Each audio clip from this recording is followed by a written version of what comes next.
Okay. Welcome, everyone. I'm Cary Hopkins Eyles from ICUDDR, and we are very pleased to have you here today for our seventh session, our seventh module of our Adult Learning Principles course. Can you see that okay? Good? Thumbs up? Okay, great. So today we're going to continue our discussion, thank you, of using adult learning principles to improve your teaching and training. And today, specifically, we're going to go into partnering with adult learners. Because as we've talked about, we don't want our methodology to be where we are the arbiter of all the information and we're giving it down to the students. That may work with our elementary school, primary school students, but we're dealing with adults and we want to value that. So I am Cary, as I said, I'm a certified addictions professional, a global master trainer, the deputy director here at ICUDDR, and I teach some classes at the University of South Florida. Hello to you all. I'm Susana Henriques. I'm from the Portuguese Open University, from the Department of Education and Distant Learning. I'm also a researcher in sociology and in e-learning areas and health education also. And I'm a consultant with the ICUDDR. It's a pleasure, a big pleasure to be here with you and work with Cary. Thank you. We're very fortunate to have you. So did you want to start with this or would you like me to start, Susana? You can start, of course. Sounds great. So, as I began, we want to make sure that we're partnering and working closely together with our adult learners. So, this will necessitate a learner-centered approach, and there has to be a space for exchange, feedback on learning opportunities. And I'm going to talk a little more about feedback and some of the challenges with that. But we want a context that is collaborative as opposed to competitive. And this is where we create space for innovation, we create space for exchange.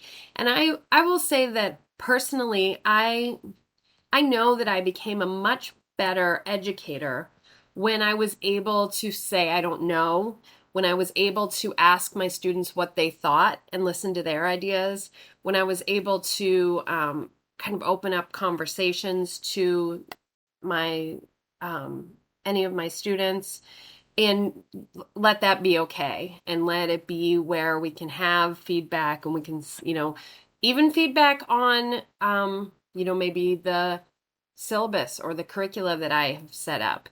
Maybe I can't make a change to it for whatever number of reasons, a requirement in the university, something that the students maybe are not aware of, but that is okay for conversation, that all of that, nothing is sort of off the table. And that we can have challenging and controversial conversations, sensitive conversations, that there's feedback on, yeah, this activity that you gave us, I didn't really get out of it what you hoped I would, those kind of things. So we have to sort of set our ego aside and allow this back and forth.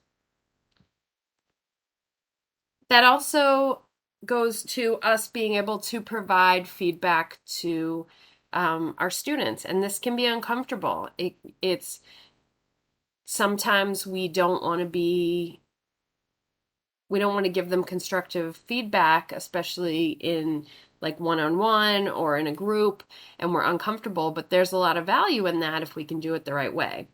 So some people talk about the feedback being like a sandwich.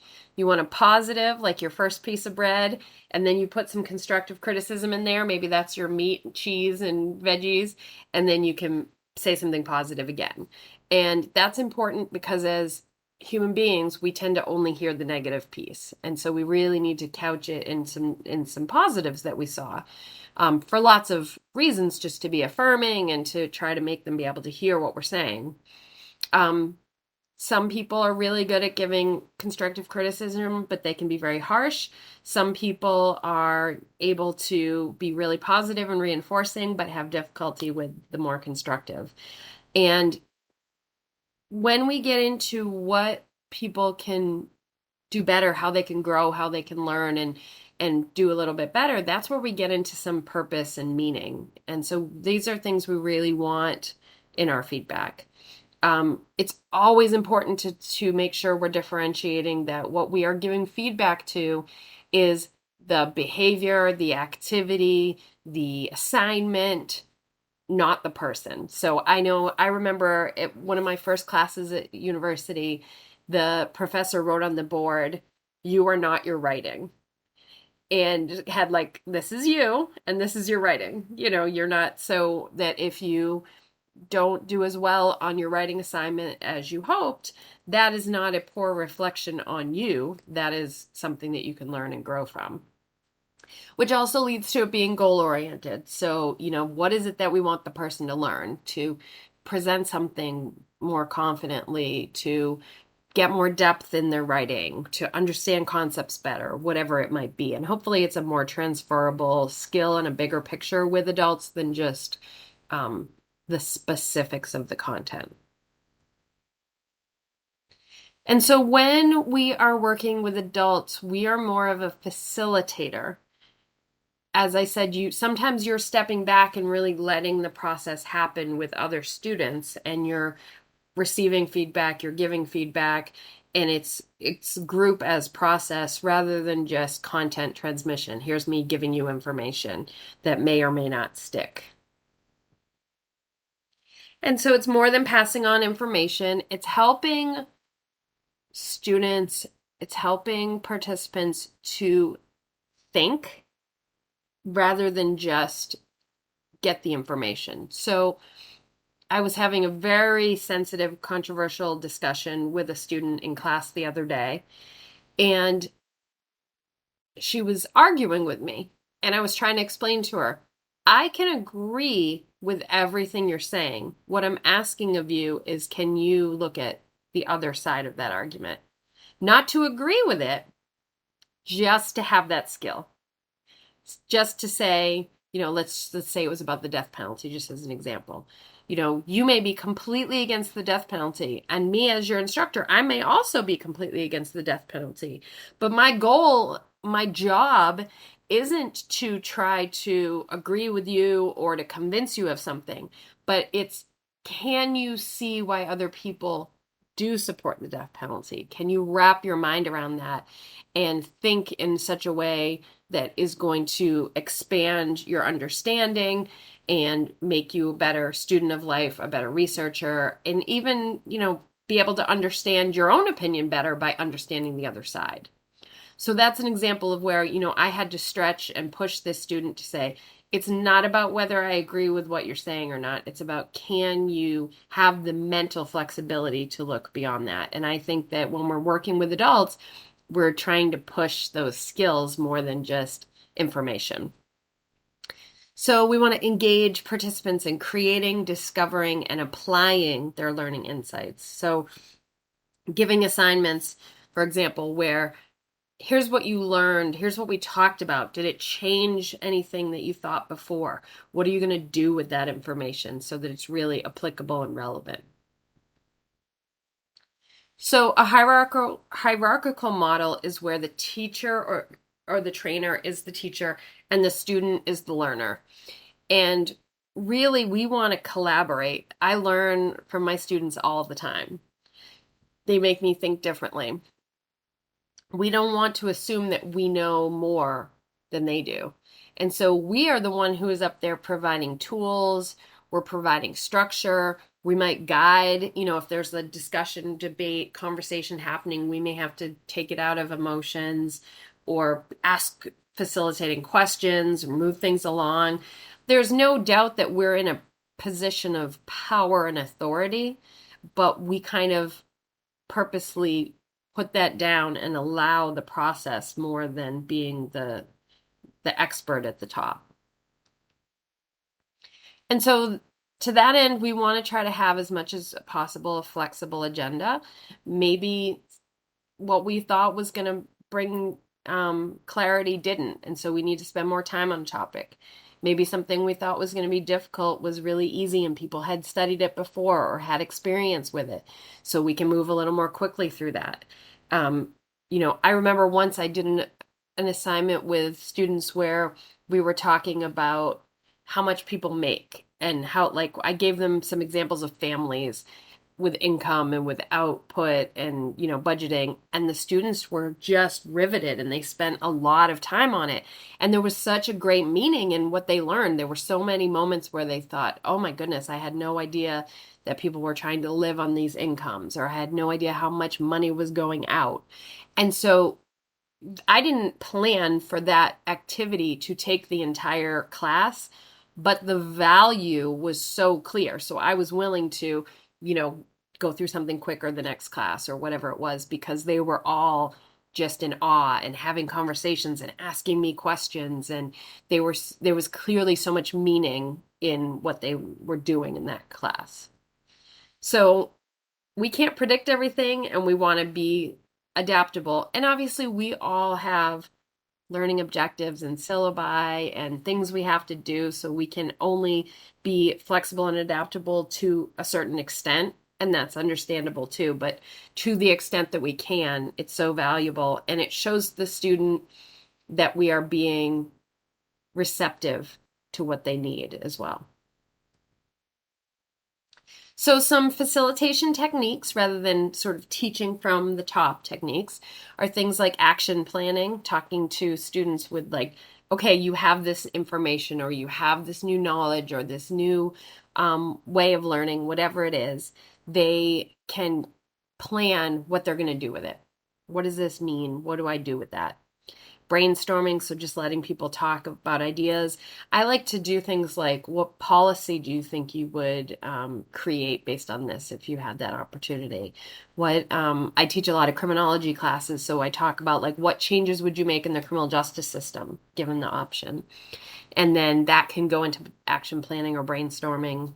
Energizers, so things to get people kind of, sometimes called icebreakers, or, things that will get people talking. It's, once in a while, I hear that I'm doing a group activity and the students are just talking to each other about their lives. And my first instinct is like, I have to get control of it. And then I realize that there's value in that. And there's value in them getting to know each other about things that aren't just the class. So to the extent that we can do that. Group reviews. So I had a small group that met on Zoom, and they all had to do a teach back, and the other students gave them feedback, and they were always so positive, but they would also tell them, something that they could do better, and it was well received. And structured problem solving. So again, I'm hitting this topic hard of, like, teaching versus facilitating. So we don't want to be we're the knowledge right here. We have everything. We're the expert on high, and we throw information out towards the students and then they take it. Instead, we want to shape this learning process together. So, do they have questions we didn't think of? Do they have comments? Do they have experiences that can we follow that? Can we let it go the direction that it needs to go instead of just where we thought it should go? And I think one of the best things we do is, if a student asks us a question and we don't know, we say we don't know.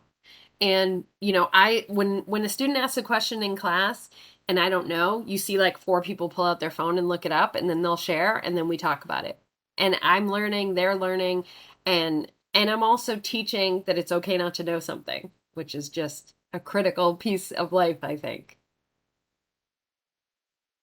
So, group work is really wonderful when we're talking about adult learners and the value of it being more facilitating than just teaching. There's group dynamics that have to be worked out that are valuable for all different parts of life. Kind of who takes the lead? Do other people jump in?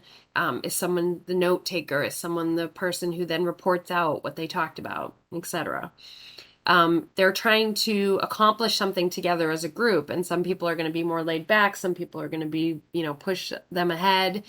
hopefully everyone is involved in the discussion. And so if I see a group kind of struggling, then whether it's in a breakout room online or whether it's in person, I come over, do you guys are you having problems? Do you have questions? Or I'll just kind of insert myself in the conversation and help move it along.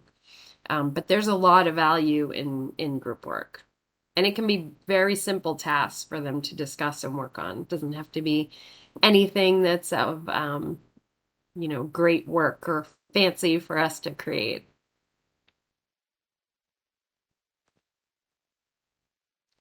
So when we facilitate sessions, we want the student to self-learn.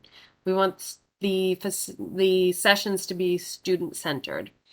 We're the guide, we're moderating discussions, we're asking questions, we're encouraging participation. So like in the example I gave, if we were talking about or I'll give a different example. If someone is very abstinence based, maybe we're asking them questions about harm reduction. Are you familiar with this value, and what do you know about this? And just asking questions so you're not, again, telling them what is right or wrong or what to believe, but you are questioning some of their what they know and making sure that they have a broad knowledge base and encouraging participation. So it's not just us telling them what's what. We're asking them to engage in that more. And maybe they engage within one another respectfully, of course. As I said, it helps the learner to determine their own way of thinking about things rather than telling them how they should think about things. It's really I like to do things like, what is something that we talked about today that you didn't know before? Did any opinions or thoughts change today? Like sometimes at the end of class or at a certain breaking point, I will ask them to write down something, just reflect on something. They don't have to share it, but it just gives them a moment to remember to stop and think, what do I think about this? What am I learning? What's my process? And especially if people are tactile, that can be really good for them to just to be using the pen. It also helps them to take responsibility. We're not disseminating content. We're putting things out there and they can take it or leave it. But they're adults and they get to decide, am I going to grow from this? Am I going to become more aware based on what we're talking about? Or am I going to stay the same person I was when I came into the class or the training? This also helps us as the educator to get more done in our sessions, to get the investment of the participants and to invest in them. As I mentioned, it can improve their group dynamics, increase participation, and improve problem solving and creativity in the group. If you have just an open discussion with everyone, some people are not going to participate. They're not comfortable. It's too much pressure. The group is too large. If you have these smaller groups, those people are more likely to put their 2 cents in. And you might find that they have a strong opinion or they have really excellent problem solving skills or great experience that you didn't know about, but that in that large group, there was no way they were going to be willing to share that.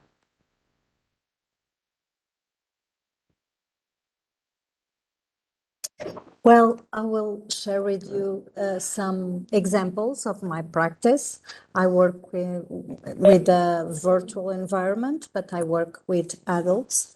This example that I share with you is from a master in school administration and management. So the students are already teachers in their schools. They have a lot of experience and they do this master degree in order to be the director, the dean of their schools. And Cary, can you please? Thank you.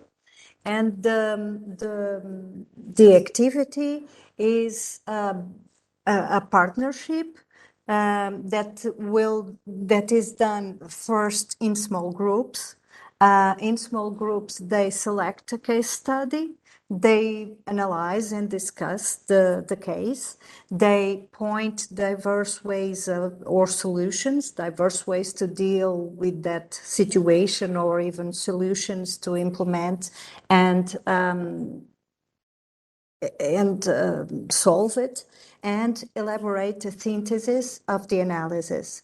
And then in a big group with all the students, each group presents the case study and the analysis that was elaborated, and they all discuss each one of the analysis, sharing opinions, experiences, points of view. And that is very interesting because they bring their own views, and they are confronted with different point of views. Like Cary was saying, they don't need to change their opinions or their point of views, but they learn to be more flexible and to be more aware of the different points of views, different experiences, different contexts that demands different actions. Can you please, yes, Question. do you want to? Um, Yes. do you find that students get, I guess it's kind of two questions. Do you find that students get engaged and kind of excited about it? A, and do you find that they um have conflict with in times like this? Um, Definitely, they get more engaged Yeah. and more excited and involved in the activity. Sometimes they have some conflict, but good conflicts, Yeah. in the sense that they can discuss differences Hmm. and conflict in the sense that they have different positions or different point of views or different experiences, and they say no, but in a situation like this, in my experience, this happened like that, and the other one has a different experience because the context is different, and there are actually differences.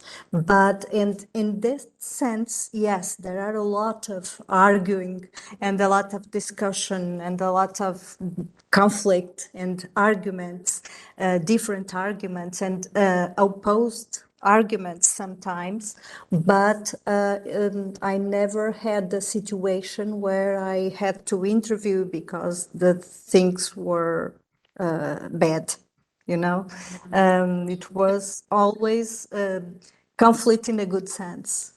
Right, because that's why I asked because I have the same experience and I wonder if some faculty are nervous that it will be a negative, but I've had the same experience where people get really, excited and they get strong, even if it's not their opinion. Sometimes I make them debate on the side that's not their opinion, but they still get really invested, and I'm sure Yes. they'll remember it, but they never get um negative with one another or personal, or they might get like kind of heated, but like in a good, like,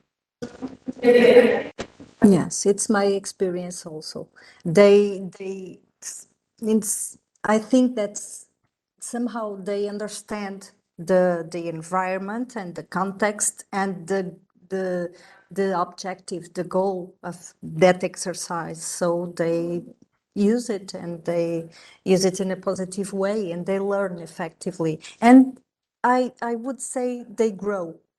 yes, I At see that. some point, Yeah, I think that they grow. yeah. Um, So we have a question: is this learning method more effective in terms of keeping retaining the information?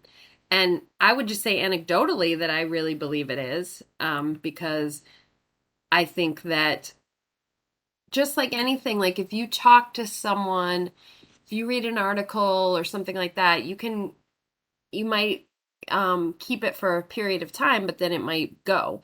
But it's like if you really get emotional and you're really, I guess the simplest way I would say it is when you're really attending to something, you retain it.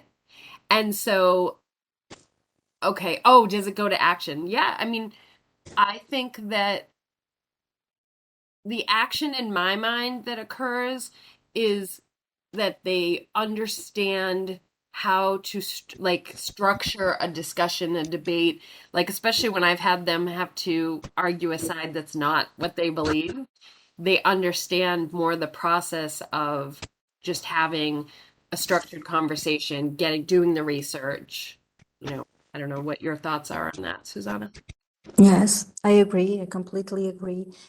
Because with these kind of methodologies, more active and more learner-centered, student-centered, if you want to, we are developing not only the content, the knowledge, but also some kind of skills that are going to support that knowledge development. So here we are working topics that are related with school management, obviously, but they are also developing some argument skills. But for that argument, they had to know some content. So they had to study before, they had to read some papers, and they have to know some theoretical concepts in order to make a discussion. This is not about, this is a master degree. This is not about their opinion Right. only. And I had That an is example important, where, but is and not only their opinion, is an opinion that is informed yeah, and theoretical based. And that's why we are developing knowledge, but also skills that are important for them as professionals and as teachers and as persons. So, yeah, I had an example where we did a small group role play on rolling with resistance, if people are familiar with motivational enhancement. And these students were experts in the field of substance use disorders. They had heard about rolling with resistance for many, many years. But when we practiced it, they said, oh, that's what that's supposed to look like. And it was, to your point, your question, it was, um, I think Terry asked that question. It was very impactful, and they've used it since. And I know that for a fact because they've shared that with me. So, I could have just had them read about rolling with resistance, even read case studies.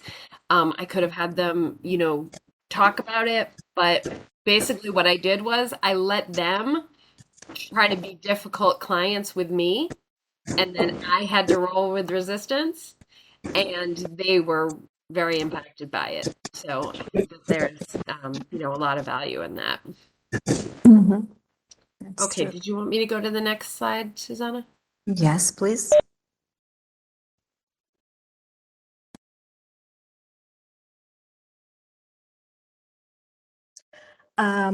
So this strategy is based on collaboration. Cary just told us that, and I want just to stress this because it is important. All these exercises in this environment that we described are only possible if there are collaboration. There should be an activity or a product that will be the result of a shared vision of a problem by a group of students. And this shared vision is only achieved through collaboration, through discussion, through positive conflict. Okay? And this is how we inform communities of learning and practice. Cary, please, is the next one. This working together, this collaboration is the basis of the community learning of learning and practice. These communities can be virtually based or physically based, but they are important and they are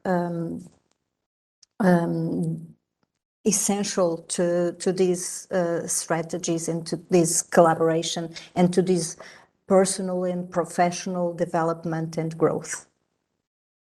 Cary?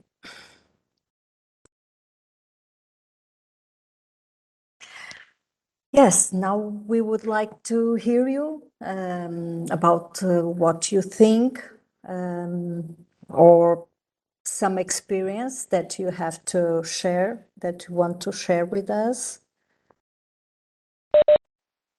And I'm going to actually stop sharing temporarily because I want to make sure I can see the chat and see any comments or questions. Well, I see some really lovely comments about that they don't miss any of our classes because we're great, of course. No, very grateful. Thank you. Yes, Ariel, you have a question?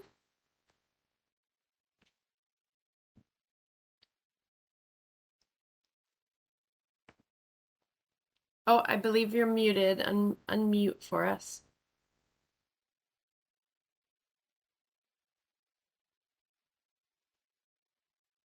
Okay. So, what is the International Baccalaureate schooling? Is one of the questions in the chat.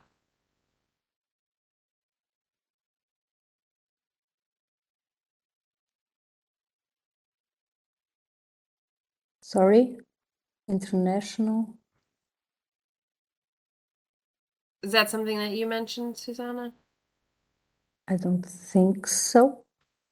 Okay, I know in the States we have what's called we have what are called IB programs, which are International Baccalaureate, and those are like advanced classes for students who usually it's at a like middle school or high school level, and they're looking to potentially go to college, and those courses are they get additional credits for taking like there if you've heard of advanced placement, it's like a step that. So I'm not sure if that's what you're referring to, but that's my knowledge base of that.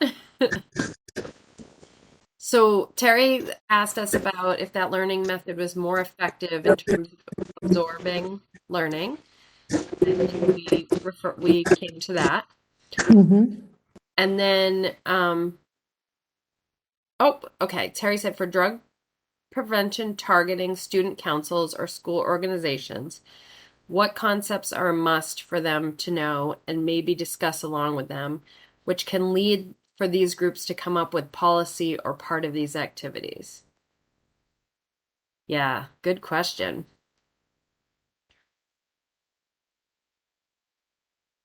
So I'll just back up and say that you're bringing up a great point that I think Susanna touched on a little, which is that if you're going to ask your students to come up with an action plan, a policy, things like that, they have to have the basics before they get to that, right? So um I'll I'll speak to this a little bit, and then Susanna, if you have things, I mean, I don't think I'm an expert in this per se, but one thing that I like to teach my students about prevention um, is the history, because we've tried a lot of things over the years that have been either unsuccessful or, even some negative effects of some prevention. So, um, I know that when I talk to my student, a lot of times I do an activity like this with my college students. I say, what do you think would work here at the university to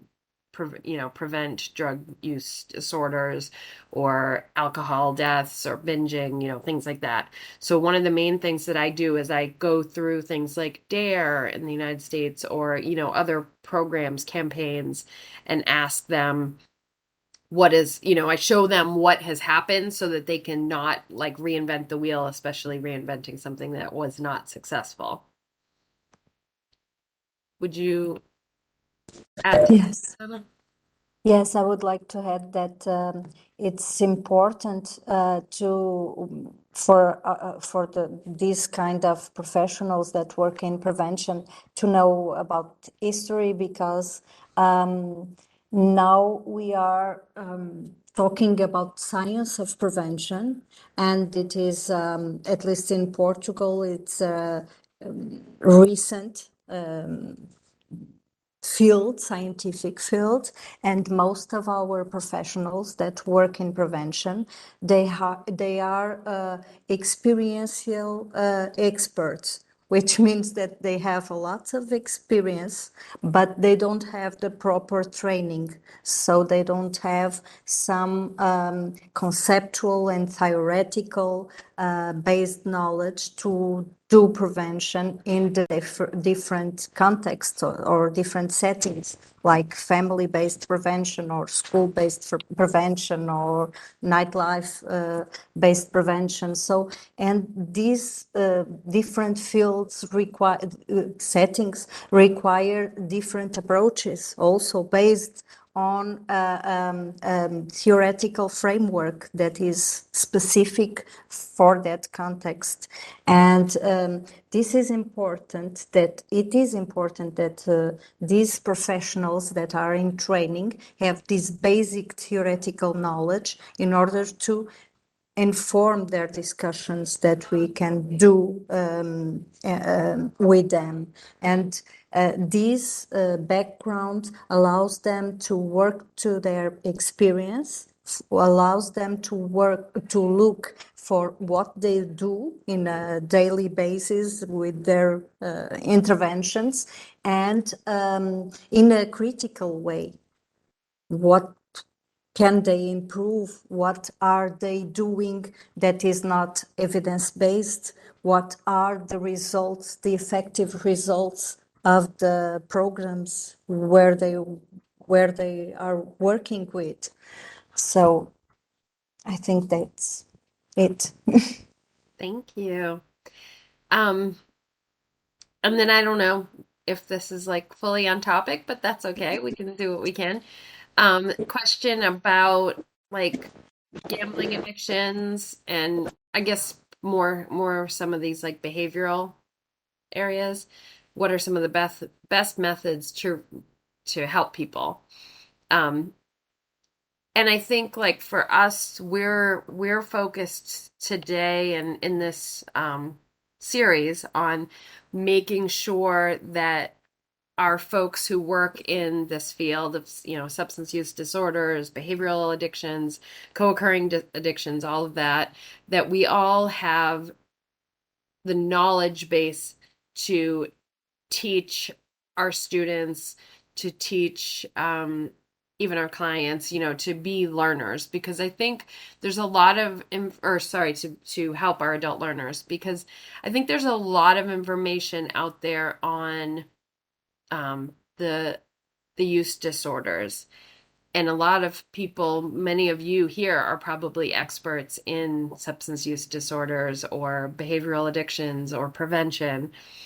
Um, but what our goal is that you can be an expert in a field and not know how to bring that expertise to other people in a way that is really beneficial to them. So I don't know if you want to say anything else, Susanna, but I think that's where I Yes, I land with that totally today. agree. Totally agree. We are talking about strategies that can be applied wherever is the subject that we bring here. That's why I know I'm in the ICUDDR context, but I bring examples from a totally different field, exactly to stress that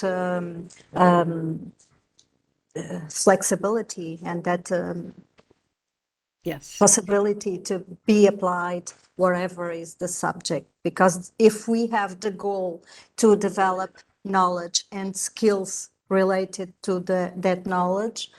We can do it if we are working with prevention, with substance use disorders, or with behavior disorders like gambling or other kind, or school management. It's a specific topic that can be addressed with this methodology. Yes. Thank you so much. So, do people have any other questions about um, facilitation and sort of partnering with adult learners or with other things we've talked about so far in the adult learning course?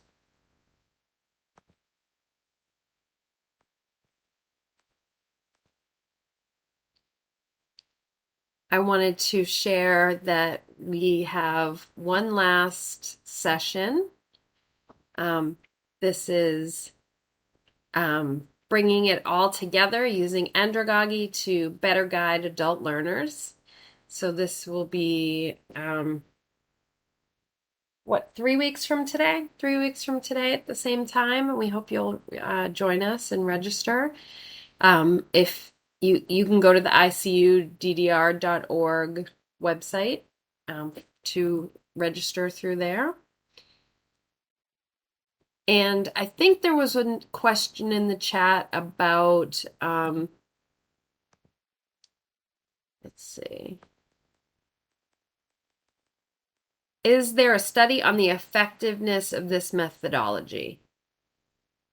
I'm quite sure there are, and I don't have a specific study that I can send you to at this moment, but the idea of facilitating and partnering comes from the andragogical principles.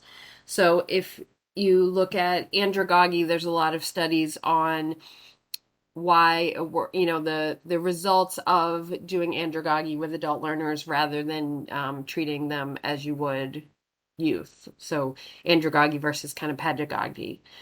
Um, would you add anything to that, Susana? Yes, just add that this is theoretical based, so we based on references to do this presentation and to have these practices, and we can also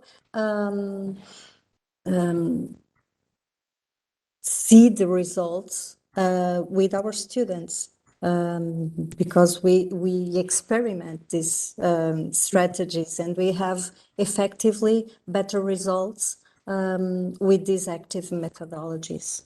And Yeah. That's a that's great it. point. Like, and anecdotally, I guess, I used to be much more of a just giving the students the information because I thought I had to be sort of formal and official and the educator and and I student they did fine, but there wasn't the response. Now the way that I am, where I'm much more accessible and I engage them in the learning and I treat them like adults and I value the experience that they're bringing to the table and allow them say in what we're doing, all of that, and the results, both anecdotally and in my teaching evaluations, prove the results. Just the relationships, the positive of the ratings that I get, the fact that people talk about me being the course being very accessible for them, feeling like I'm someone who is easy to talk to and that they're feeling heard and that they are really garnering something from it that they're going to use in their life. All of that, for me, is like the proof. All right. Well, I will end with our reminder to come and join us on the 29th. And we're going to take whether you've been to one just today or you've been to all of our sessions, we're going to put it all together and talk about what are some of the important takeaways. So maybe you didn't get to go to modules 1 through 6 and you joined us today and now you can come to 8 and you can get the sum it all up. Tell me what I need to know version. So, um, let's see. Did we have any other?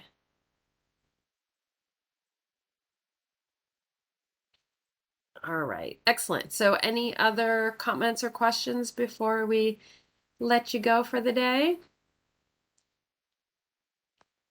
We're grateful to have you here. We appreciate your time, and you'll get about 15 minutes back in your day today. So,